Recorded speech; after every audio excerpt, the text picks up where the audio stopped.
las fuentes energéticas que utilizamos durante el ejercicio, ¿sí? Entonces ahí traté de relacionar. Igual Luciana y Agus me dijeron que después van a tener una clase de nutrición, que seguramente van a ver mejor lo de las comidas y de los aportes energéticos, pero mi idea hoy es ver cuáles son los combustibles que usamos, cómo eso se absorbe, pero cuáles serían los combustibles que utilizamos durante el ejercicio, ¿sí? Porque de digestivo no hay mucho como que hablar. Así que les comparto.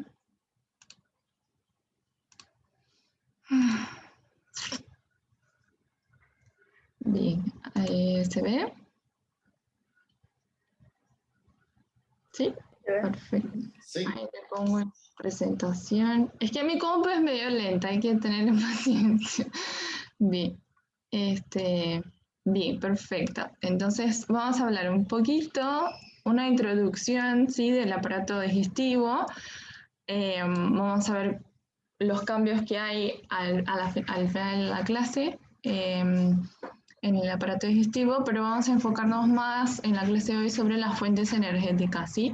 Y después al final vamos a hablar algo sobre, acá tenemos la prueba de esfuerzo, que vimos cómo se hacía en la clase de cardio, pero hoy hablando o conociendo las fuentes energéticas podemos hablar más a fondo cómo hacemos la prueba de esfuerzo, ¿sí? Yo creo que va a ser más tranca esa clase, así que sé que tuvieron anato full hoy, así que bueno, para que no se queme va a ser más tranca, ¿sí? Todo planeado. Pueden preguntar, interrumpir iba a decir, pero bueno, pueden preguntar si tienen dudas, ¿sí? Así avanzamos con todos en la misma sintonía. A mí no me molesta, ustedes ya saben, me gusta que participen. Bien, perfecto. Entonces, ay, está medio loco mi mouse. Como introducción vamos a hablar ahí sí algo sobre el aparato digestivo, ¿sí? Por más que ustedes ya conocieron, creo que fue la clase que Agus no pudo estar y la grabó, la clase de abdomen, pero ustedes ya conocen los componentes del aparato digestivo, ¿no? ¿Vieron el video que subió Agus en la clase? ¿De abdomen? Veo que todos sí, igual lo repasamos juntos. Así que... Ok, perfecto, tienen que ver, ¿sí? Bien, entonces, los componentes del aparato digestivo serían la boca y tener el dibujito, el estómago, intestino grueso, delgado, grueso, apéndice ano, pero también las glándulas, ¿sí? Las glándulas salivales, el hígado, el páncreas, el chat no tengo que mirarlo, siempre me olvido. Bien, y ahora vamos a ver las funciones que tiene no cada uno, no hace falta que sepan bien cada uno, pero vamos a ver para qué sirve esos componentes del aparato digestivo, ¿sí? Primero, antes que todo, vamos a ver cómo se mueve, cómo es la dinámica del aparato gastrointestinal, ¿sí? La motilidad, ¿sí? O la peristalsis también se dice, ¿sí? Sería la acción fisiológica del aparato digestivo encargada de desplazar hacia el ano, ¿sí? La comida de la boca hacia el ano. Nosotros no comemos y el quimo el fin del tracto digestivo por la gravedad, ¿sí? Sino que por la y justamente por la motilidad gastrointestinal, ¿sí? Que cumple ese circuito cefalocaudal. Entonces, tenemos fibras musculares en todos los órganos del aparato digestivo, tanto circulares como longitudinales, que son responsables de desplazar ese quimo, ¿sí? Pero también tenemos otro tipo de motilidad, no solo de propulsión, sino las dos fibras, circulares y longitudinales, ¿sí? Entonces, solo tenemos en algunos órganos, como por ejemplo en el estómago la motilidad de mezcla, que se contraen las fibras circulares y se relajan las longitudinales en ciertas partes del tubo, para que pueda mezclarse lo que comemos con las secreciones que vamos a conocer ya, ¿sí? Que liberamos al tubo digestivo y que puedan ayudar y que nos ayuden en la digestión de los tipos de motilidad o de peristalsis. La motilidad de mezcla y la motilidad de propulsión, que esa sí sería propiamente dicha, que ayuda, o sea, que desplaza el contenido de la boca hacia el ano, ¿sí? Donde también actúa las fibras musculares circulares y longitudinales, ¿sí? Acá podemos ver cómo hay una contracción de las fibras longitudinales en cierto segmento y relajación de las circulares en cierto segmento, y la relajación de las fibras circulares del segmento siguiente o el receptor para que se desplace el bolo alimenticio, ¿sí? Y así nada, vamos pasando ese bolo alimenticio por todas las partes del aparato digestivo, y en cada una de esas partes vamos a cumplir distintas funciones que nos ayudan en la digestión y después en la absorción, ¿no? Porque la idea de ingerir los alimentos es transformarlos de macromoléculas, empezamos a masticar, en moléculas más chiquititas, que son lo que vamos a poder absorber, ¿sí? Los nutrientes. Entonces, nada, como que es muy importante cómo se mueve, el sentido que mueve el bolo alimenticio en el tracto digestivo, ¿sí? Después, otra de las funciones serían las secreciones, que son muy importantes, porque si no tuviéramos secreciones, íbamos a tener solo el bolo en el tubo, ¿sí? Con esas secreciones vamos a tener la liberación de enzimas y de productos que nos van a ayudar a digerir, a transformarlo de macromoléculas en micromoléculas para poder absorberlos. Entonces, cuando hablamos de secreciones, hablamos de glándulas del tubo que nos van a ayudar con la liberación de enzimas. Eso no tienen que saber las enzimas, pero me gustaría que conozcan cómo es el proceso, ¿sí? O sea, nadie les va a preguntar qué enzima libera las glándulas salivales, pero bueno, es interesante saber que las tienen, para qué sirven, ¿sí? Para qué están. Entonces tenemos las glándulas salivales, la parótida, la sublingual y la submandibular. Después también tenemos el estómago, la mucosa gástrica como función secretora, ¿sí? Que dentro de varias cosas va a secretar el jugo gástrico, ¿sí? El ácido que ayuda en la digestión. Y también el hígado y el páncreas, ¿sí? Que secretan moléculas que ayudan en la digestión. Acá, no sé si ustedes ya lo habían visto, creo que sí, que tanto el páncreas como el hígado liberan, o sea, vuelcan sus sustancias a nivel del duodeno, ¿sí? Para que puedas llevarse a cabo la digestión. Bien, eso es bastante como que sencillo, ¿sí? Pueden preguntar, pero bueno, es solo para que tengan una idea de cómo funciona, ¿sí? El aparato digestivo. Bien, y por último, como que una sumatoria de esas funciones de motilidad, de propulsión, perdón, y de mezcla con las secreciones que vamos a liberar en el tubo digestivo, sería para finalmente digerir la comida y absorber los nutrientes, ¿sí? Ahí. Bien, entonces, la digestión es un proceso mediante el cual la comida, que ya habíamos hablado, que son macromoléculas, o sea, moléculas bastante grandes, que de hecho vemos la comida, se descompone en partes más pequeñas, o sea, en micromoléculas, para que el cuerpo las pueda absorber y utilizar, ¿sí? Por ejemplo, lo que absorbemos serían los hidratos de carbono, por ejemplo, moléculas de glucosa, que son micromoléculas bastante chiquitas, que somos capaces de absorberlas en el tubo digestivo. Eso ya sería la glucosa, por ejemplo, sería una molécula ya ingerida, capaz de atravesar los vasos, ¿sí? Y las células. Pero las comemos como macromoléculas, como por ejemplo el arroz, el trigo, los azúcares, avena, pan, son cosas que contienen hidratos de carbono, ¿sí? Los lípidos y las proteínas, ¿sí? Que eso ustedes ya supongo que conocen los alimentos que contienen cada cosa, ¿sí? Pero la idea acá es pensar en un alimento, o sea, una macromolécula, que debido a ese proceso de digestión vamos a poder absorber esos nutrientes, ¿sí? Es importante que absorbamos hidratos de carbono, es importante que absorbamos lípidos y aminoácidos para después formar proteínas, ¿sí? En nuestro cuerpo. Bien, es como comemos, nosotros comemos macromoléculas, lo dividimos a micromoléculas para poder absorberlo lo más chiquito y después vamos a ver ahora que adentro de nuestro torrente volvemos a formar moléculas grandes, ¿sí? Como para hacer depósito, ¿sí? Esa es más o menos la idea que tienen que tener.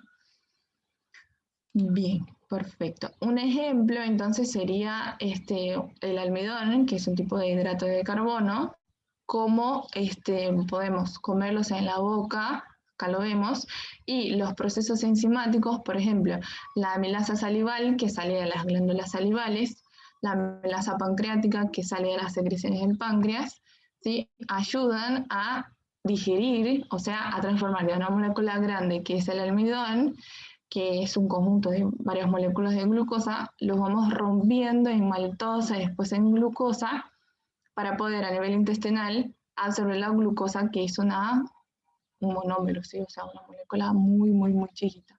Ese es el concepto que tienen que tener, ¿sí? No las enzimas, sino que el concepto, ¿sí? Que tienen que tener. Bien. ¿Qué es lo que vamos a absorber después? Y es una de nuestras mayores fuentes energéticas, sería la glucosa, ¿sí?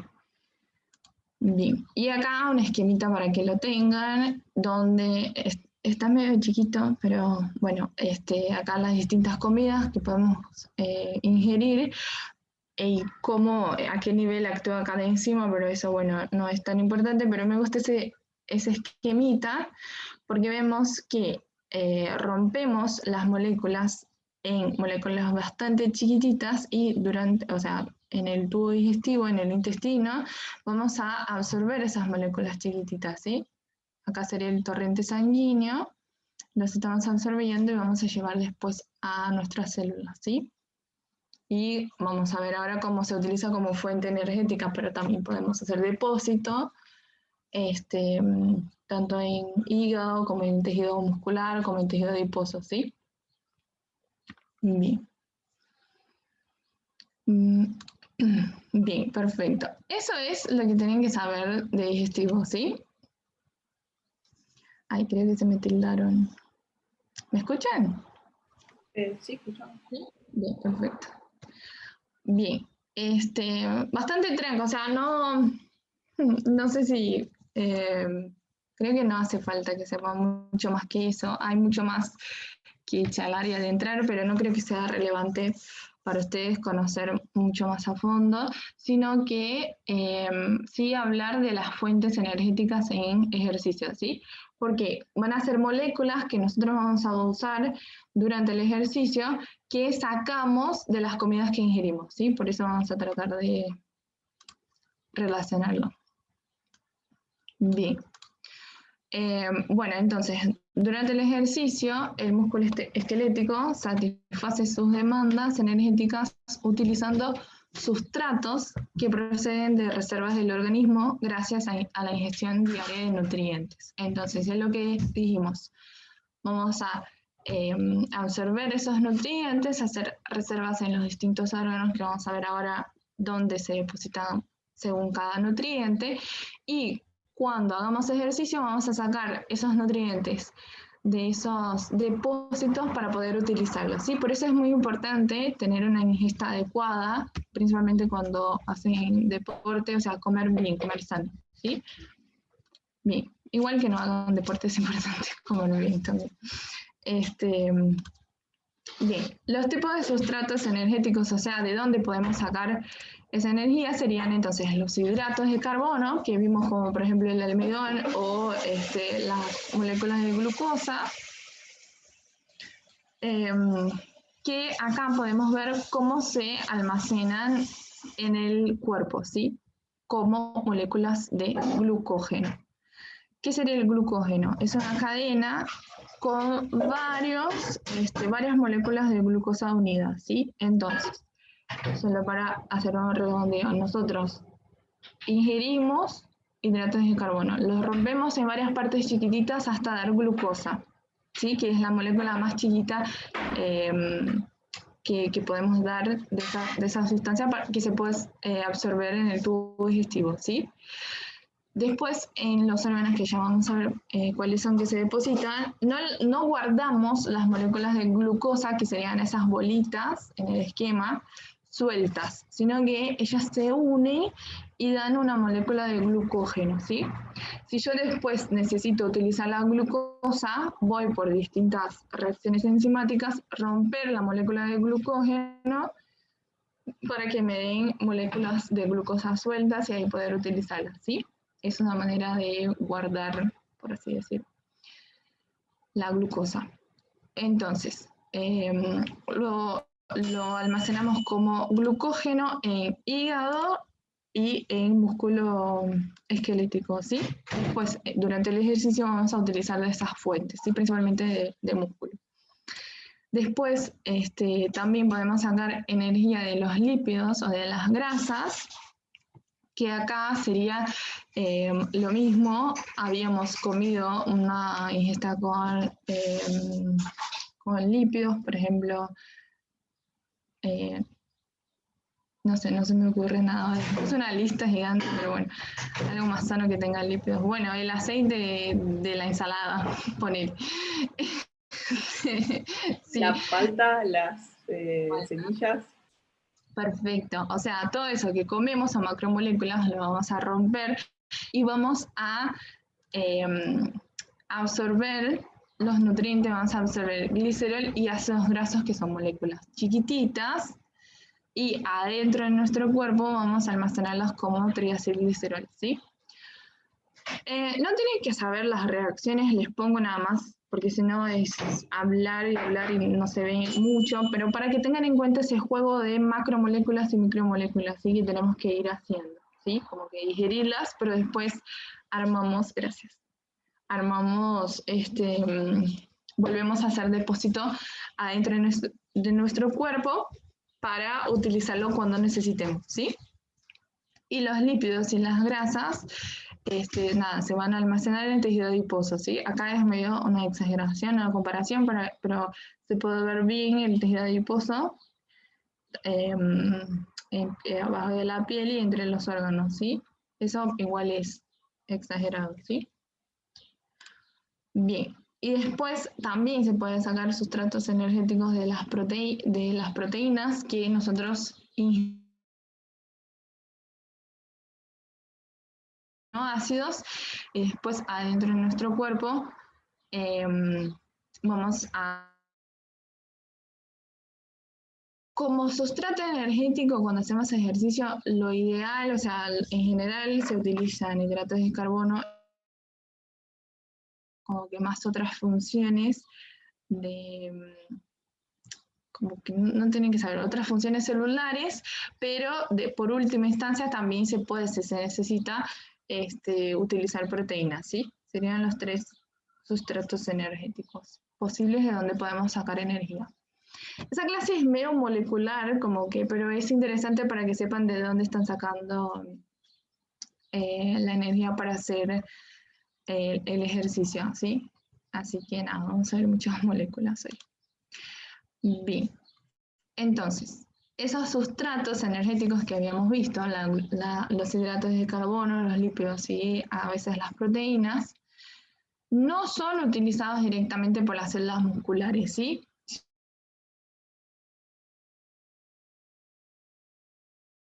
Ya vamos a ver cómo lo hace, pero no sé si ustedes se acuerdan que habíamos visto el ATP en la clase de cardio, que les mostré cómo se contraía una fibra muscular, que el ATP era una molécula energética que nosotros la hidrolizábamos, o sea, le sacábamos y de ahí salía la energía para la contracción, ¿sí? Agatha, o pessoal está reclamando que aqui também está cortando pouquinho de vez em quando. Não sei se tem alguma coisa que dá para fazer.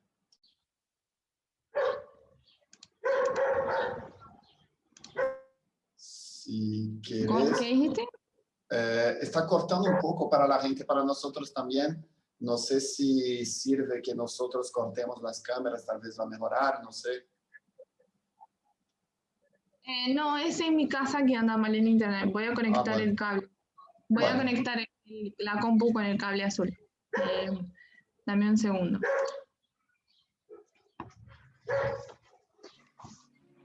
Se escucha como una vizcacha adentro de un tarro. ¿Qué es una vizcacha? Es un animalito. Mientras ella está arreglando, yo descubrí de dónde viene fíbula y peroné. Tal vez te interesa, Esteban. De peroné viene de Perón, lo inventó Perón. Pero peroné viene del griego, que es referente a algo que atraviesa, y pues, como una aguja, por ejemplo, algo para tecer. Y de ahí fíbula también tiene ese sentido de algo que se sirve para fixar, y como una aguja o algo así. De peroné, desde raíz de peroné viene puerta y puerto también, que son cosas para atravesar. Y la fíbula o el peroné tienen este nombre porque parecen las agujas de, ¿cómo se llaman? Esas agujas que se cierran y agarran algún tejido. No de tejer, esta que tiene una forma cerrada, que se engancha. La de crochet, ¿no? No la de crochet. Esta para pañales. La aguja de pescador. Las... Puede ser, no sé. Los imperdibles. Imperdibles, esto. Ok. Imperdibles, no sé si es la de pescador. Pero bueno, era solo para hacer un intervalo mientras Agatha terminaba. Para optimizar el tiempo. Muchas gracias, Luciano. Yo conecté el cable. Ayer también, el viernes también me pasó eso que se me picota. Avísenme si mejora. Parece que ahora está mucho mejor. Ahí va bien. Sí. Igual, si hace mucho que empezó a hacer eso, podemos volver. Para mí se cortaba un poco, pero se pudo entender todo. No sé cómo está para los otros, que avisen ahí en el chat. ¿Cómo vienen? Sí, porfis. Estoy viendo dedos diciendo que está todo bien. Si veo a alguien diciendo que está mal, te aviso. Dale, perfecto. Bien, más gente diciendo que está todo bien. Entonces, perfecto, porque vamos a ver, acá hay alguien en el chat. Sí, diciendo que se cortó a partir de las proteínas. Pero se entendió. Bien, bueno. Igual vamos a hacer como un redondeo, porque, o sea, el concepto es que en el músculo nosotros vamos a necesitar que ese ATP, que era la molécula que nos brindaba energía, se hidrolice, ¿sí? Ya vamos a ver, creo que en la próxima, acá. Vamos a necesitar que ese ATP, esa molécula que la vamos a conocer bien sus enlaces, es una molécula que contiene mucha energía en sus enlaces, ¿sí? Cuando nosotros la hidrolizamos, o sea, le sacamos un fosfato, vamos a liberar energía. Por ejemplo, acá estamos transformando el ATP en ADP, o sea, adenosina trifosfato con 3 fosfatos, estamos sacando un fosfato y dejando 2, ¿sí? Adenosina difosfato. Cuando rompemos ese enlace, se libera energía. Y esa energía es la que usamos en la contracción muscular, ¿sí? Vamos a ver que los sustratos energéticos, los hidratos de carbono, los lípidos y a veces las proteínas, lo que hacen es brindar energía para que se vuelva a transformar en ATP ese ADP que perdió un fosfato, ¿sí? O sea, el concepto sería que el músculo en sí, para poder contraerse, necesita sí o sí de la molécula de ATP que se hidroliza y libera energía. Y los sustratos lo que van a ayudarnos es que se vuelva a sintetizar ATP para poder ser utilizado por las células musculares, ¿sí? ¿Se entiende ese concepto que no es que directamente utilizamos la energía de los sustratos, ¿sí? Acá dice que las células musculares solo son capaces de obtener directamente energía química de ese compuesto, ¿sí? Y transformarla en energía mecánica. Perfecto, ¿ahora se escucha bien? Sí. Dale, avísenme porfis. Porque entre que se me tilda la compu, porque se me tilda y que el internet, no sé cuál es el problema. Bien, entonces acá volvemos a ver la contracción muscular que habíamos visto en la clase de cardio, ¿sí? No vamos a volver a ver los pasos, pero lo importante era que teníamos moléculas de miosina y de actina, y que la miosina, dígame si no se acuerdan, ¿sí? Podemos repasarlo. Pero que la miosina, que era esa proteína, era la que hidrolizaba la molécula de ATP y producía el cambio conformacional, produciendo el acortamiento y la contracción del músculo, ¿sí? Lo volví a poner solo para que se acuerden de esa diapo, de esa contracción, y que es muy importante la molécula de ATP, ¿sí? Para que se produzca el acortamiento de la fibra muscular y la contracción, ¿sí? Y así podemos hacer el ejercicio. Y también movernos, ¿no? O sea, siempre estamos haciendo contracción y relajación. Por ejemplo, yo para mover las manos estoy contrayendo y relajando músculos. Pero bueno, durante el ejercicio es mucho más importante la contracción y la relajación. Entonces vamos a necesitar mucho más ATP, ¿sí? Bien. Y acá les presento ahora la molécula de ATP, que es la fuente de energía más rápida e inmediata durante el ejercicio, ¿sí? Que contiene una base nitrogenada, la adenina, 3 fosfatos y un monosacárido de 5 carbonos, ¿sí? La ribosa. Entonces, en esos enlaces energéticos tenemos mucha energía, y cuando perdemos un fosfato que se transformaba de ATP, adenosina trifosfato, en ADP, adenina difosfato, se liberaba energía, ¿sí? Bien, el desprendimiento entonces por hidrólisis del fosfato termina dando lugar, sería al ADP y producción de energía, ¿sí? Otra vez lo mismo, solo para que conozcan la estructura, ¿sí? Bien, una vez experimentada la hidrólisis, el ADP deberá volver a reincorporar un grupo fosfato para transformarse de nuevo en ATP, que es lo que ya habíamos hablado. Y esa reacción necesitaría un aporte energético, ¿sí? Lo que la hidrólisis del ATP nos brinda energía para dar la contracción muscular, para formarla necesitamos incorporar energía. ¿Y de dónde sale esa energía? De los sustratos energéticos que hablamos, ¿sí? De los hidratos de carbono, los lípidos y las proteínas. Bien.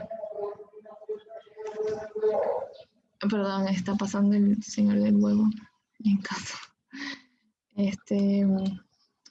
Bien, debe obtenerse un equilibrio entre la hidrólisis del ATP y su resíntesis, ¿sí? Y la reposición del ATP durante el ejercicio puede llegar a realizarse cientos de veces superiores a lo que acontece en el reposo. El concepto que tienen que tener, perdón, es que el ATP... Bueno, espero un poquito. Es que es muy alto porque estoy en primer piso. ¿Ustedes se escuchan? Sí. Bueno, voy a... Altas ofertas tiene ese hombre, ¿eh? La verdad. Igual el hermano o el primo de este sujeto hoy por mi casa no pasó. Tiene la misma voz igual, como siempre. Son gemelos todos, son Sí, copia. son clonados. Vos pensás que la banana, en sí como la conocés, son todos, justo el otro día estaba viendo que son todas mutaciones, no mutaciones, son réplicas genéticas. Debe ser exactamente el mismo caso con esta gente. Bueno, perdón. No entendí lo de las bananas. Ahora después te paso el dato, si querés, está bueno, es interesante. Bueno, bien. Entonces, el concepto de que las moléculas de ATP no son infinitas, ¿sí? Que debemos resintetizarlas y que la podemos hacer cientos de veces durante el ejercicio, ¿sí? Pero necesitamos los sustratos energéticos que nos posibiliten volver a armar esas moléculas, ¿sí? Bien. Entonces, la célula muscular dispone de 3 mecanismos para resintetizar ese ATP, ¿sí? Que sería a partir de la fosfocreatina, que es una molécula que ya la vamos a ver, a partir de la glucólisis anaeróbica. La glucólisis, esa palabra significa que vamos a romper una molécula de glucosa que habíamos almacenado en forma de glucógeno, en ausencia de oxígeno, ¿sí? Anaeróbica. Y o sea, el proceso de glucólisis aeróbica, lo escribí 2 veces lo mismo, pero la de abajo debería ser aeróbica, ¿sí? Después lo arreglo para pasarles. Pero sería el mismo proceso de ruptura de la glucosa, pero en presencia de oxígeno, ¿sí? Sería tanto la resíntesis a partir de fosfocreatina y la glucólisis anaeróbica serían procesos que suceden en ausencia de oxígeno, y la glucólisis aeróbica, ¿sí? Es un proceso con oxígeno. Ahí les cambio, perdón, no me había dado cuenta que lo escribí igual. Bien, y ya vamos a ver bien qué serían cada uno, ¿sí? Entonces, habíamos dicho que para producir la contracción muscular deberíamos hidrolizar una molécula de ATP en una molécula de ADP. Eso liberaba la energía necesaria para la contracción muscular, ¿sí? Después tenemos 3 maneras durante el ejercicio de volver a brindar esa energía para que el ADP vuelva a dar ATP, ¿sí? Uno de esos procesos es por resíntesis por la fosfocreatina, que lo que hace es perder o donar su grupo fosfato al ADP, que pueda transformarse en ATP, ¿sí? No solo brinda entonces la energía, sino que también brinda el grupo fosfato, ¿sí? Y se transforma en creatina. Se transfiere entonces la energía de la fosfocreatina para el ADP, para que se pueda reincorporar un grupo fosfato a su molécula y transformarse en ATP, ¿sí? Eso proporciona la energía necesaria para la contracción muscular al inicio de la actividad y durante ejercicios explosivos, ¿sí? Muy breves y de elevada intensidad. Lo que tienen que saber es que el sistema de la fosfocreatina lo que es una reserva energética, ¿sí? Es de hecho mayor, o sea, tenemos más reserva al principio del ejercicio de ese sistema que el ATP en sí, ¿sí? Porque es lo que vamos a utilizar a principio, en el comienzo de la actividad, para ir reponiendo esas moléculas de ATP y ir brindando energía a la contracción muscular, ¿sí? Entonces, durante el ejercicio, acá podemos ver en el gráfico el porcentaje de ATP suministrado sobre el tiempo, ¿sí? En relación al tiempo. Y que a los primeros segundos y minutos experimenta un marcado descenso, ¿sí? De la fosfocreatina. De hecho, agota completamente tras unos 2 segundos de esfuerzo máximo, ¿sí? ¿Por qué? Si está disminuyendo ese sistema es porque estamos brindando más ATP y más energía para el ejercicio, ¿sí? Para la contracción. Ágata, una consulta. ¿Esos 2 segundos son de cada movimiento muscular? Sería... ¿O 2 segundos al inicio del ejercicio? Claro, sería al inicio del ejercicio. Por ejemplo, si van a hacer una carrera y empiezan, o sea, si van a empezar a correr y empiezan el ejercicio, lo primero que se utiliza para mantener el aporte energético a tus fibras musculares para empezar a correr sería de ese sistema, ¿sí? Sería el primero que se pone en marcha. Bien, se agota a los 2 segundos, o sea, a los pocos segundos, y ahí vamos a ver de dónde vamos a empezar a sacar la energía, ¿sí? Bien. Después habíamos dicho que hay 2 tipos de glucólisis, ¿no? La glucólisis aeróbica y la anaeróbica, que sería romper la molécula de glucosa en presencia o ausencia de oxígeno. La glucólisis anaeróbica sería en ausencia de oxígeno, ¿sí? Sin oxígeno. Vamos a romper la glucosa en unas diapos. Les muestro todos los procesos que no los tienen que saber, pero bueno, para que se haga más gráfico, ¿sí? Que se rompe, y son varias reacciones enzimáticas, se rompe esa glucosa hasta llegar a piruvato, que es una molécula, y ese piruvato termina transformándose en lactato, ¿sí? O ácido láctico, porque no tenemos oxígeno para que ese piruvato haga su glucólisis aeróbica, ¿sí? Entonces termina transformándose en lactato. Es una manera de brindar energía, ¿sí? Bien. Y produce energía a corto plazo, permite la recuperación rápida de ATP y mantiene durante algún tiempo la intensidad del ejercicio elevada, ¿sí? Y bueno, lo que tenemos en contra es que el lactato se va acumulando en sangre dependiendo de la intensidad del ejercicio, y que ya vamos a ver más adelante en la clase, si se acumula mucho lactato puede empezar a dar fatiga muscular, ¿sí? Por eso decimos que es una energía a corto plazo, o sea, no podemos, cuando hacemos un ejercicio que nos lleva bastante tiempo de moderada intensidad, pero que pasamos, por ejemplo, 1 hora y media entrenando, están esos sistemas, pero no van a predominar esos sistemas porque tienen como que se agotan de manera muy rápida, ¿sí? Bien, entonces acá vemos que se agotan también minutos y segundos, y que no aporta tanto ATP como el primero, ¿sí?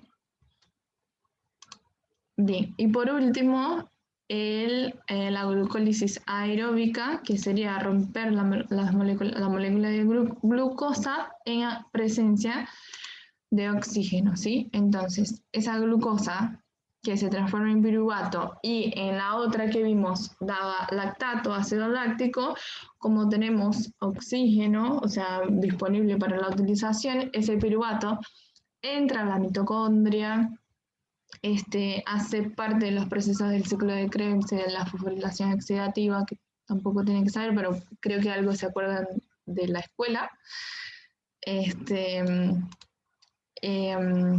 Y nada, y van a brindar muchísimo más energía y muchísimo más moléculas de ATP, ¿sí? En el otro, en la glucólisis anaeróbica, creo que daba nada más 2 moléculas de ATP, mientras la glucólisis aeróbica nos brinda casi 36 moléculas de ATP, ¿sí? Bien, sería la parte inicial del metabolismo aeróbico de la glucosa. El piruvato no sufriría transformación en ácido láctico, sino que se introduce a la mitocondria, sufre transformación y se incorpora al ciclo de Krebs. Y después se obtiene energía por fosforilación oxidativa. Esos 2 procesos no los vamos a ver, pero son procesos enzimáticos que requieren oxígeno y que producen mucha energía, ¿sí? Mucho ATP. Eso es suficiente con que se acuerden de esto, ¿sí? Que necesitamos oxígeno en esos procesos. Bien. Entonces, ese sistema de oxígeno o aeróbico brinda cada vez más ATP, ¿sí? Y puede mantenerse en el tiempo durante varios minutos, ¿sí? Tarda más como que en arrancar, por así decir, pero si tenemos oxígeno vamos a seguir produciendo energía y si tenemos glucosa, ¿no? Para producir o para llevar a cabo el ejercicio, ¿sí? Bien, acá les puse, solo para que conozcan, la glucólisis, cómo sería, cómo se da, ¿sí? teníamos la molécula de glucógeno, que era esa molécula grande que tenía varias glucosas chiquitas almacenadas. A partir de eso podemos sacar acá una molécula de glucosa fosfato y llevar a cabo toda la reacción de la glucólisis, ¿sí? Si tenemos oxígeno, vamos a partir del piruvato entrar al ciclo de Krebs, ¿sí? Y producir ATP y energía. Si no tenemos oxígeno, vamos a hacer una glucólisis anaeróbica y ese piruvato se termina transformando en lactato para brindar algo de ATP, ¿sí? Eso es como lo más importante. Acá les pongo otro esquemita que habla de lo mismo. La glucosa queda piruvato y ese en la mitocondria entra en el ciclo de Krebs y vamos a producir ATP, ¿sí? En presencia de oxígeno. Y puse esa imagen acá solo para que tengan en cuenta que también a partir de la alanina, que es un aminoácido, también es sustrato para que haya formación de glucosa y la glucólisis aeróbica, ¿sí? Participando del mismo proceso. Y los ácidos grasos que habíamos dicho que hacían depósito, que formaban triacilglicéridos, o sea, lípidos que hacían depósito en tejido adiposo, también los podemos usar, ¿sí? Para obtener energía en la mitocondria, ¿sí? Es muy molecular, pero bueno, es como que para que se entienda de dónde sacamos los sustratos energéticos, ¿sí? Y la energía necesaria para hacer las actividades físicas. Bien, y acá, más de lo que charlábamos, el tejido adiposo, tenemos triacilglicéridos almacenados, ¿sí? Y los ácidos grasos los podemos usar a nivel de músculo durante el ejercicio, ¿sí? Como sustrato energético. No tienen que saber las enzimas y todas esas reacciones, ¿sí? Pero, por ejemplo, un tip para estudiar después, tienen que saber cuáles son los sustratos energéticos, ¿sí? Tienen que saber los 3 mecanismos por los cuales vamos a obtener energía, cuáles son, los 3 mecanismos por los cuales vamos a resintetizar el ATP, ¿sí? Para utilizarlo en la contracción muscular, por ejemplo, de fosfocreatina, glucólisis anaeróbica, aeróbica, ¿sí? Unos tips ahí para cuando vayan a estudiar. Bien, ahí Agus mandó un audio, un video para repasarlo. Y ahí. Bien, y acá para que lo tengan, ¿sí? Los sistemas anaeróbicos, o sea, en ausencia de oxígeno, y los procesos aeróbicos para producción de ATP. Bien. Ahora vamos a ver la interacción de esos distintos sistemas energéticos durante el ejercicio, ¿sí? Ahí. Porque esos sistemas no actúan de forma independiente cuando un individuo realiza el ejercicio, sino que cada uno de esos 3 sistemas contribuye en las necesidades energéticas del organismo, pero en ciertas etapas del ejercicio vamos a ver el predominio de algún sistema energético, ¿sí? Pero no es que si está uno no está el otro, sino que actúan en conjunto, pero en ciertos ejercicios vamos a ver principalmente predominando un tipo de sistema, ¿sí? Energético. Por ejemplo, en un evento muy intenso y breve, una carrera, por ejemplo, de 100 metros en 10 segundos, predomina el sistema de los fosfágenos, de la fosfocreatina que habíamos visto, que era lo primero cuando empezábamos a hacer energía, que sería energía para resintetizar el ATP, ¿sí? Ya en una carrera de 30 minutos, por ejemplo 100 metros, predominaría el sistema oxidativo, que es el que logra brindar por más tiempo aporte energético, ¿sí? Para resintetizar el ATP. Bien, y después acá, solo para que tengan en cuenta que no es solo de la glucosa que sacamos energía, pero también de los otros, de los lípidos, ¿sí? Y a veces de las proteínas.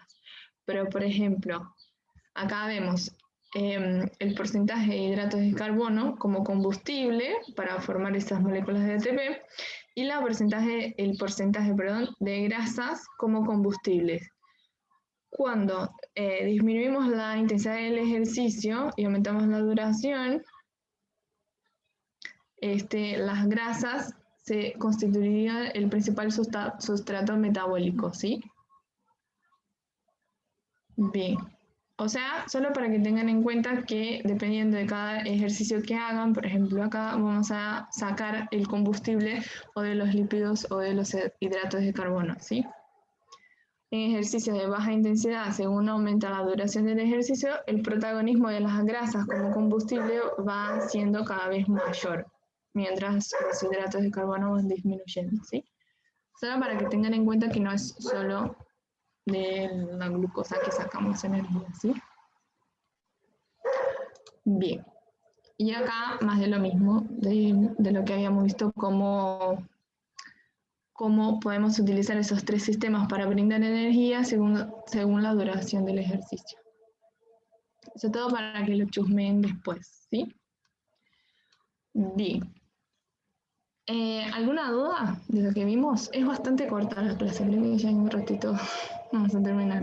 Yo tenía una consulta. El lactato se procesa rápido, o sea, el cuerpo lo elimina rápido, porque el otro día estaba leyendo algo sobre los corredores que decía que si aumentan en un momento la intensidad de la carrera, producen más ácido láctico, pero después te dicen disminúyela unos minutos para reducir el ácido láctico y después continuar, pero no sé si realmente se reduce tan rápido.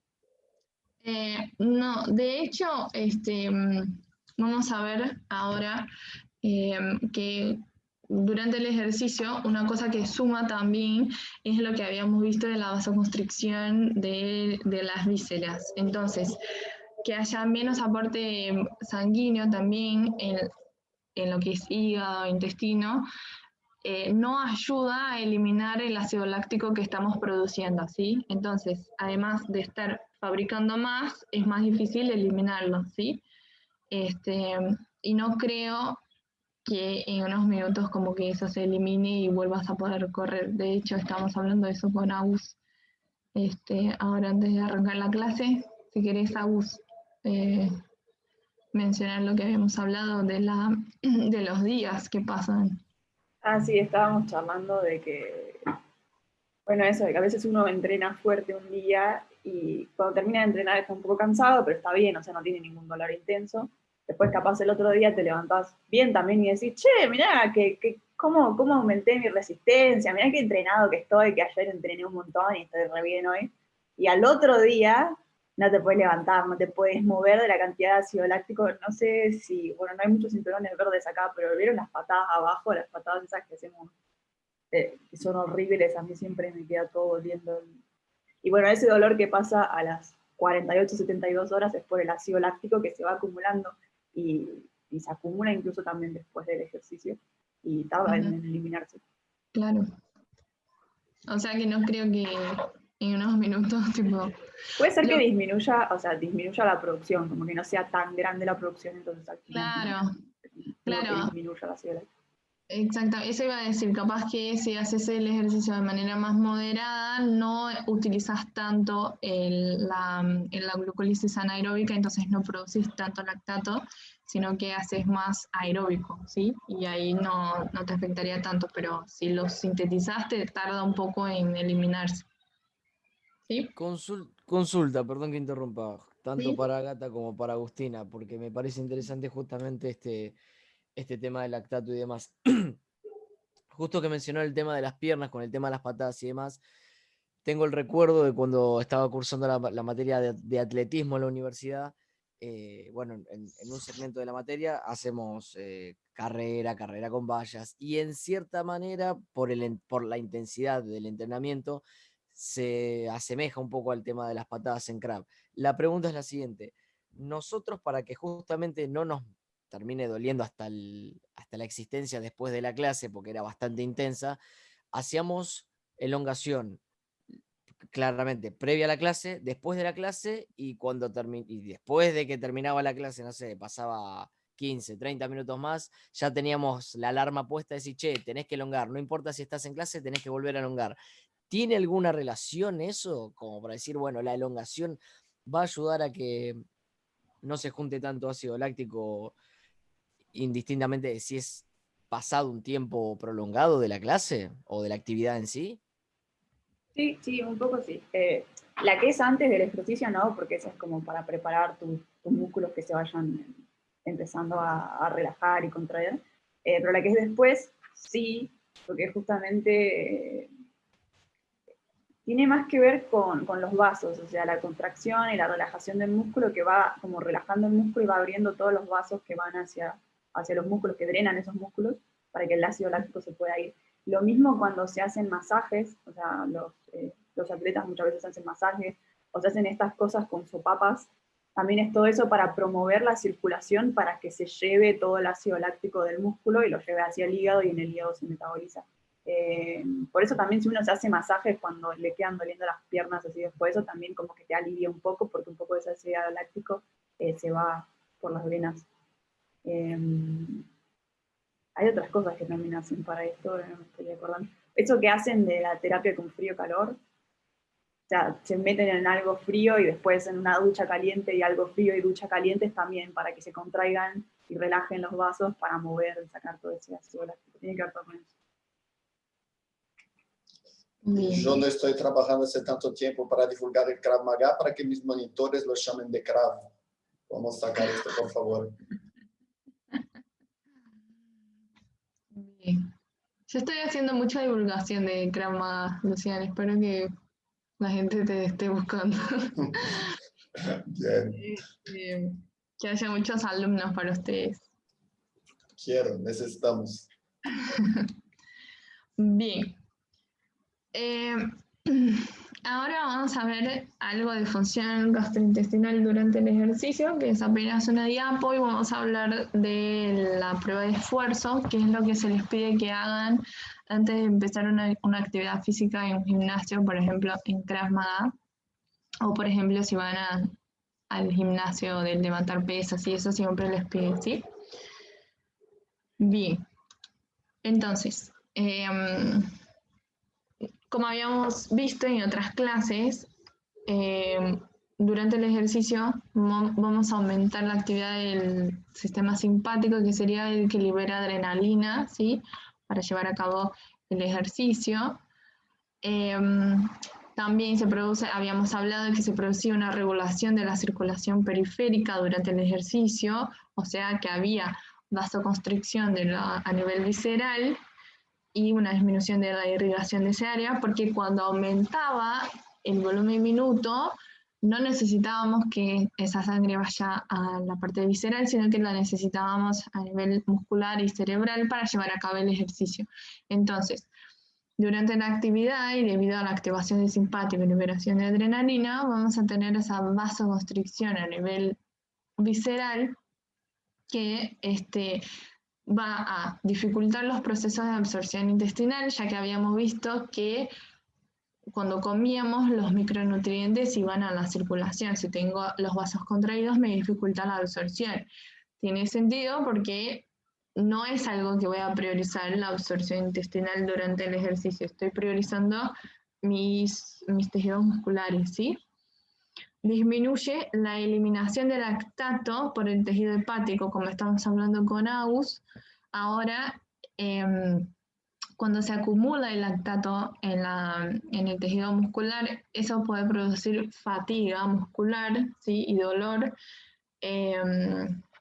debido a sus propiedades, ¿sí? De ácidas.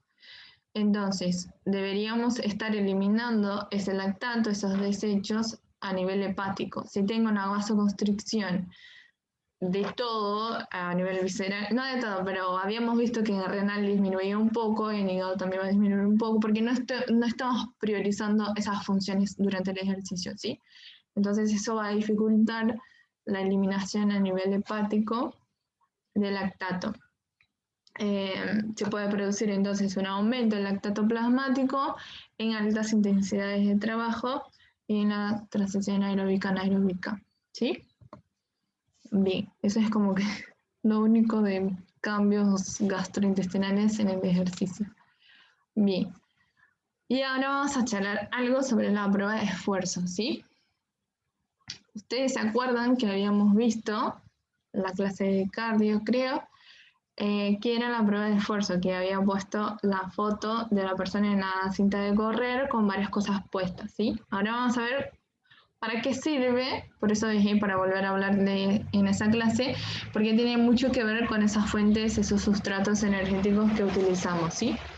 Entonces, la prueba de esfuerzo nos va a evaluar la capacidad que posee el organismo para desempeñar una actividad física. Por eso se pide antes de que empecemos a hacer cualquier actividad física en cualquier centro de deporte, ¿sí? Y evalúa tanto el sistema respiratorio, el cardiovascular y el sanguíneo, porque una prueba de esfuerzo completa nos va a evaluar hasta los nutrientes en la sangre, ¿sí? Y la concentración del lactato, que igual ya lo vamos a ver. Pero bueno, se hace principalmente para descartar y asegurar nuestra aptitud para la práctica deportiva y conocer cuáles son nuestros umbrales de tolerancia para determinada actividad. Bien, y sirven de herramienta para planificar, programar y controlar los entrenamientos, ¿sí? Bien, entonces acá lo que habíamos visto en la clase pasada se puede hacer en una cinta de correr, no sé cómo se llama esto. Es cinta de correr, ¿no? Bien, o en una bicicleta ergométrica. O sea, la idea sería que hagan esfuerzo, ¿sí? La prueba solo termina cuando la persona dice que ya no aguanta más, tipo, llega a su esfuerzo máximo, ¿sí? Bien. Y además de someterla a este esfuerzo, vamos a tener puesto acá en el pecho de las dos personas, tenemos los electrodos que vamos a medir, registrar la actividad eléctrica cardíaca, ¿sí? Hacer un electrocardiograma. En ese muchacho de acá, ese donde está, vamos a tener esa mascarilla que la persona respira adentro y así podemos medir los niveles de oxígeno y dióxido de carbono que están siendo inhalados y exhalados, ¿sí? ¿Se acuerdan de la VO2 max que habíamos visto? Que era el consumo de oxígeno máximo que podía tener una persona. En esa prueba también lo podemos valorar con esa mascarilla, ¿sí? Haciendo esas comparaciones. También acá tenemos un esfingomanómetro. Esa prueba de ese muchacho de la derecha no está muy completa, pero bueno, solo tiene los electrodos. Pero ese de la izquierda tenemos también para inferir la presión durante el ejercicio, ¿sí? Son todos parámetros que evaluamos durante el esfuerzo máximo, ¿sí? Los parámetros principales de una prueba de esfuerzo sería entonces el consumo de oxígeno máximo, que ya habíamos visto. Solo a modo de repaso, era la capacidad del organismo para absorber, transportar y consumir oxígeno por unidad de tiempo, o sea, por minuto, que hacíamos con esa mascarilla respirando, ¿sí? Comparando cuánto oxígeno inhalamos y cuánto exhalamos. Así vamos a saber cuánto fue absorbido, ¿sí? Transportado y consumido. Hay una pregunta en el chat.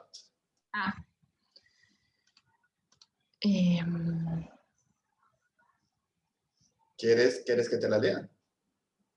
Sí, pero hay muchas cosas. Considerando que vamos a hacer una clase, ¿qué nos conviene comer? ¿Cuánto tiempo antes del ejercicio tenemos que comer? Y debería cambiar. ¿Qué comer o el tiempo dependiendo si en vez de hacer una clase vamos a tratar de hacer peso? Bueno, vamos a terminar de ver eso de la prueba de esfuerzo y ahí charlamos. Y si quieren, Lucian y Agus me pueden ayudar porque son muy específicas las preguntas. Pero bueno, terminamos de ver lo de prueba de esfuerzo porque es lo último de la clase y hablamos de esa pregunta. ¿Les parece? Bien, porque es lo último de la clase. Bien, después también evaluamos entonces como parámetros principales la frecuencia cardíaca, que también ya vimos que eran los latidos por minuto que emplea el corazón para abastecer de sangre a todo nuestro organismo, ¿sí? Tiene una relación proporcional con el gasto energético o volumen minuto cardíaco y con el consumo de oxígeno máximo. La frecuencia cardíaca podemos monitorearla por el electrocardiograma, ¿sí? la potencia, que es lo que se mide en la máquina que está corriendo, está haciendo la bicicleta, y la velocidad, que suele expresarse en kilómetros por hora, y nos permite hacer una valoración condicional contrastando la velocidad con distintos parámetros. Por ejemplo, solo como a modo práctico, ¿para qué medimos todo eso? Conociendo la frecuencia cardíaca a distintas velocidades que medimos con la cinta de correr o la bicicleta, y la fuerza generada con un número de latidos por minuto, sabemos qué capacidad tiene nuestro organismo para tolerar ese esfuerzo y ser más específicos en las aplicaciones de las cargas, ¿sí? Entonces, como que se hacen esos estudios para conocer nuestra tolerancia a ciertos ejercicios, ¿sí? Según esos parámetros. Después, los parámetros secundarios son los que pueden medirse o no, no son en todas las pruebas de esfuerzo que se hace, pero si es completa puede ser que esté también, como por ejemplo la concentración de lactato, que se puede medir, pero no se hace siempre, ¿sí? Que ahí deberíamos tener una muestra de sangre para ver cómo, si se está acumulando esa sustancia, y ser considerada un factor limitante durante el ejercicio, ¿sí? Por la fatiga que desencadena y la incapacidad de continuar realizando esa actividad física, ¿sí? La producción de dióxido de carbono también se puede medir. El ritmo respiratorio, que sería la asociación de movimientos respiratorios, o sea, cuántas veces inspiramos y expiramos. Y la presión arterial, que vimos que en un muchacho estaba con el esfigmomanómetro en el brazo y en el otro no, porque son parámetros secundarios, ¿sí? Se puede medir o no. Se puede monitorear o no durante la prueba. Bien. ¿Y qué tenemos que ver? Igual la idea acá no es que sepan leer o interpretar una prueba de esfuerzo, pero solo para que tengan en cuenta por qué se pide, ¿sí? Ustedes siendo instructores y monitores. Se va a evaluar en la prueba de esfuerzo distintos umbrales, ¿sí? El umbral aeróbico, que sería la intensidad a partir de la cual el metabolismo. Otra vez escribí anaeróbico, perdón, voy a arreglar en esos dos diapos, pero sería la intensidad a partir de la cual el metabolismo aeróbico empieza a participar como vía energética adicional, ¿sí? Y el umbral anaeróbico es la máxima intensidad de ejercicio a la que puede someterse el cuerpo por un periodo de tiempo prolongado sin que se acumule demasiado lactato en el corriente sanguíneo. Cuando sobrepasa ese umbral, se incrementa el metabolismo anaeróbico y empieza a acumularse lactato en la sangre y puede llegar a producir fatiga muscular, ¿sí? Entonces, serían esos dos umbrales, o sea, esos dos parámetros que ya vamos a ver en una tabla, cómo podemos llegar a conocer esos valores, que nos van a decir, bueno, ese es el umbral anaeróbico, por ejemplo. A partir de ese esfuerzo, yo sé que en ese cuerpo de esa persona que está haciendo esa prueba, vamos a empezar a acumular lactato en la sangre, ¿sí? Y es importante conocerlo porque podemos hacer distintos ejercicios que nos ayudan a aumentar nuestro umbral. Entonces vamos a poder hacer más ejercicios sin que aumente tanto el lactato en sangre, ¿sí? Como que es importante en el caso saber, conocer esos umbrales y poder entrenar para modificarlos, ¿sí? Y tener un mejor rendimiento sería. Bien.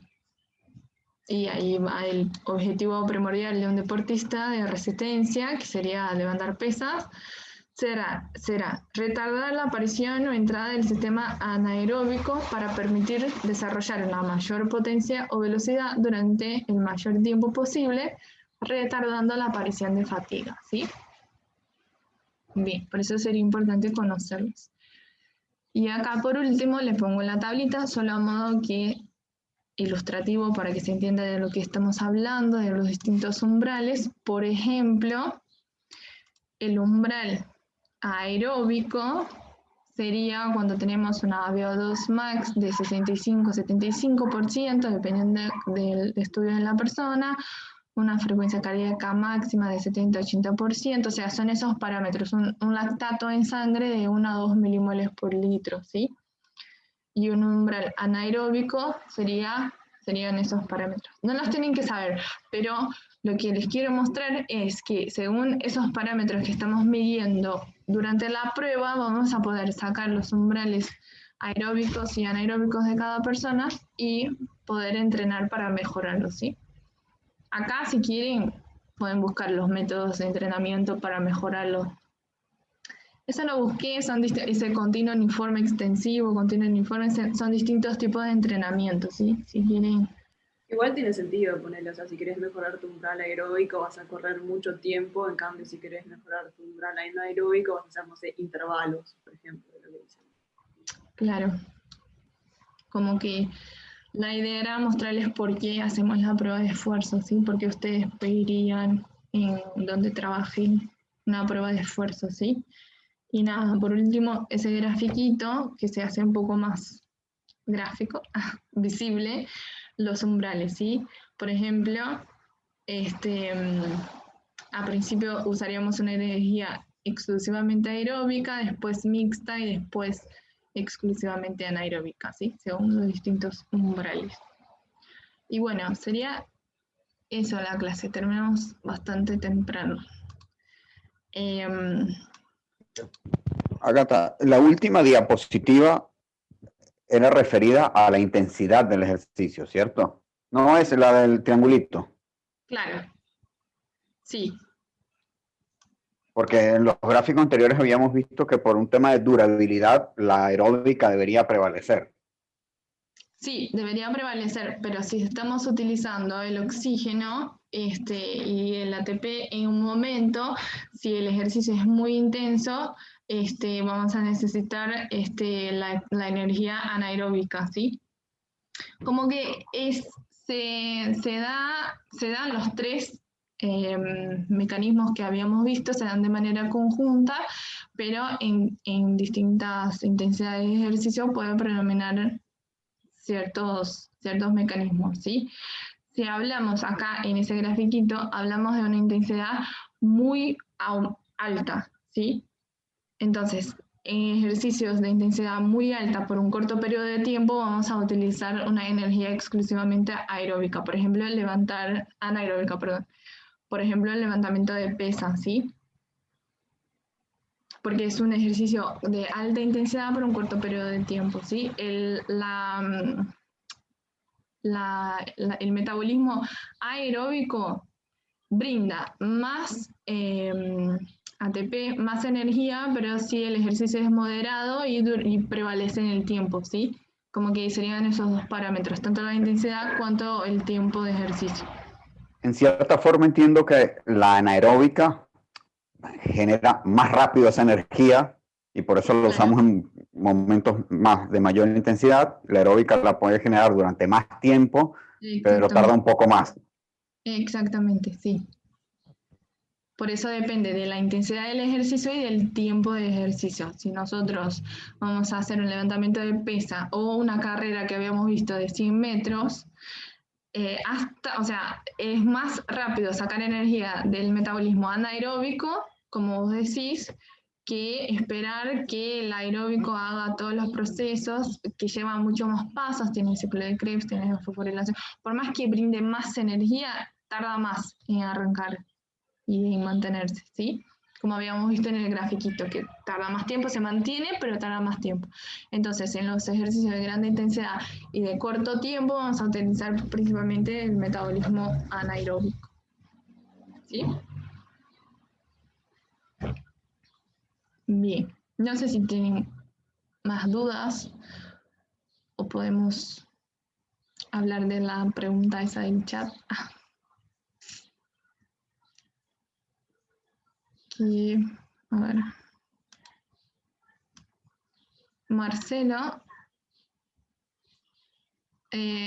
pregunta, considerando que vamos a hacer una clase, o sea que van a dar una clase o mirar la clase, ¿qué nos conviene comer? Yo entiendo que es hacer la clase, tipo entrenar. ¿Cuánto tiempo antes del ejercicio tenemos que comer? Bueno, No sé ¿querés? si- No.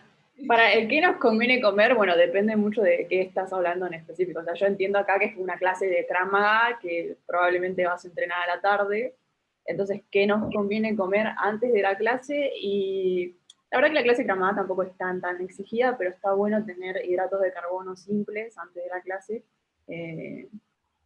O sea, una fruta, por ejemplo. Y depende también de cuánto tiempo tenés para comer antes de la clase. O sea, si tenés 1 hora sería lo ideal, y puedes hacer de una buena merienda, no sé, con tostadas, o con avena, o con cualquier hidrato que te guste comer. Estar bien hidratado, la hidratación es clave, o sea, 1 hora antes ya deberías estar tomando agua, porque ya sabemos que durante la clase no se puede. Y si tenés menos tiempo, tipo si, no sé, salís del trabajo y entras al toque, bueno, o sea, algo más chico, por ahí una banana, unas nueces también es algo, no por los hidratos de carbono, pero por los lípidos, porque la clase de una hora no es una clase de ejercicio intenso y corto. Así que bueno, depende de eso. Igual lo van a ver mucho mejor cuando vean nutrición, imagino. ¿Cuánto tiempo antes del ejercicio tenemos que comer? Eso.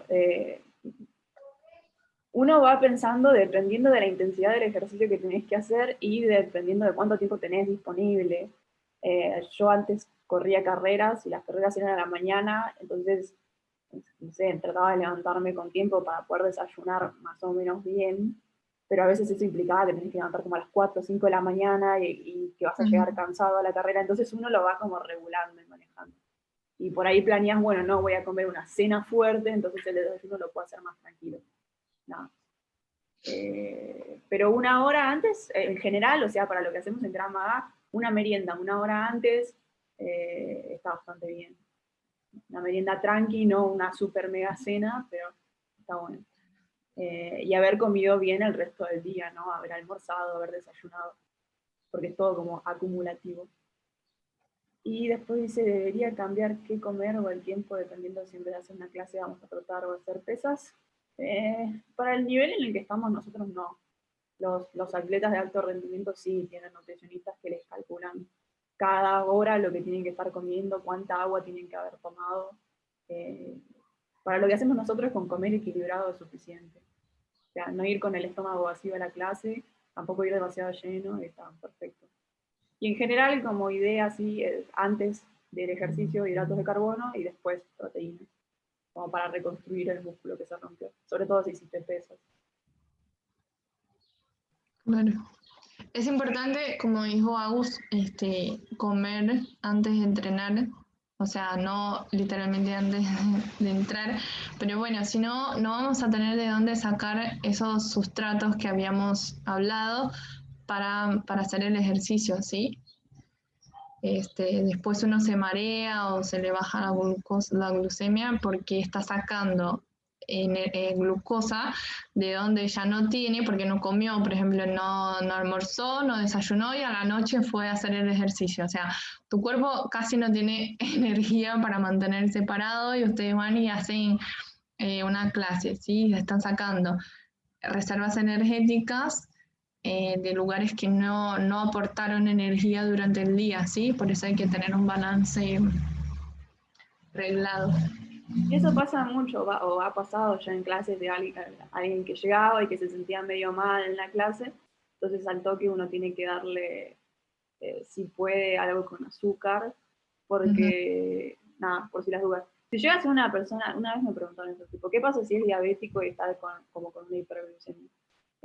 No pasa nada si le das un poquito de azúcar, pero si está teniendo una hipoglucemia y le das azúcar, le puedes estar salvando la vida, así que...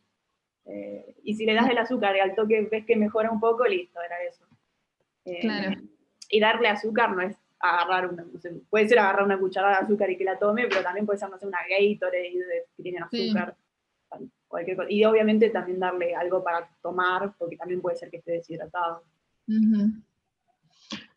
Pero pasa mucho, o sea, no sé en Krav Maga, pero en los otros lugares donde he estado para hacer ejercicio, la gente que se marea y se siente mal y uno siempre pregunta, ¿comiste? Y la persona dice que no, solo desayuné y son las 5 de la tarde, o sea, ya aprendimos que no se puede hacer eso, ¿sí? El cuerpo necesita de reservas energéticas para usarlo. Si ustedes van a someterse a energía, el músculo necesita tener de dónde sacar esa energía, ¿sí?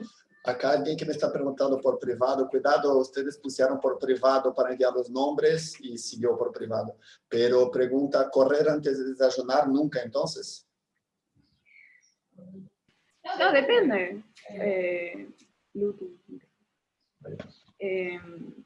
Si vas a correr 20 kilómetros, no, yo te diría que los corras un poquito más tarde y porque corras 20 kilómetros el fin de semana, que tenés más tiempo y que te puedes levantar un poco antes para desayunar. Pero si vas a correr, depende, si vas a salir a correr algo que para vos es tranquilo, está bien, no necesitas haber desayunado antes, en general está bien. Tipo, no sé, hacer 5 kilómetros, yo ya he corrido 5 kilómetros tranquilos, así, paseando, no es que me estaba matando, y no hay problema. Después desayunás bien fuerte y repones eso. Y obviamente si te sentís mal, parar y no forzarte de más.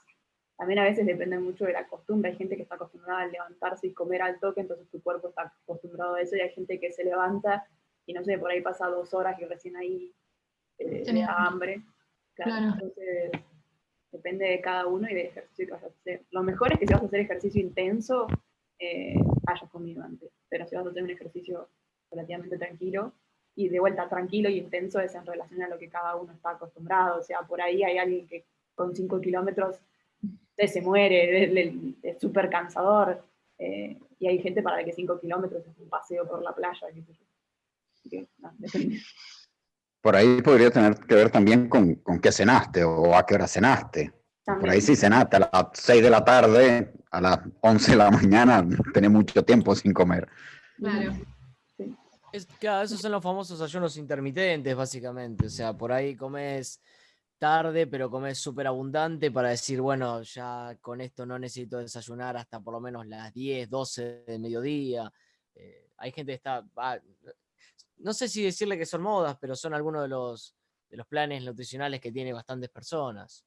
Sí, es una dieta, verdad, que hay mucha gente que le gusta. No sé yo los detalles específicos de la dieta, pero la idea es que pasás un tiempo de ayuno importante y después otro tiempo. El tema es que vos terminás comiendo la misma cantidad de comida, pero en un tiempo más corto o algo así. Nada, es otra forma de verlo, pero bueno, a cada uno le funcionan como cosas diferentes. Nosotros explicamos lo que funciona para la mayoría de las personas. Y igual para hacer cualquier dieta rara, lo mejor es consultar primero con un nutricionista. Claro. Ellos van a tener clase de nutrición, ¿no? Sí. No sabemos todavía. Sí.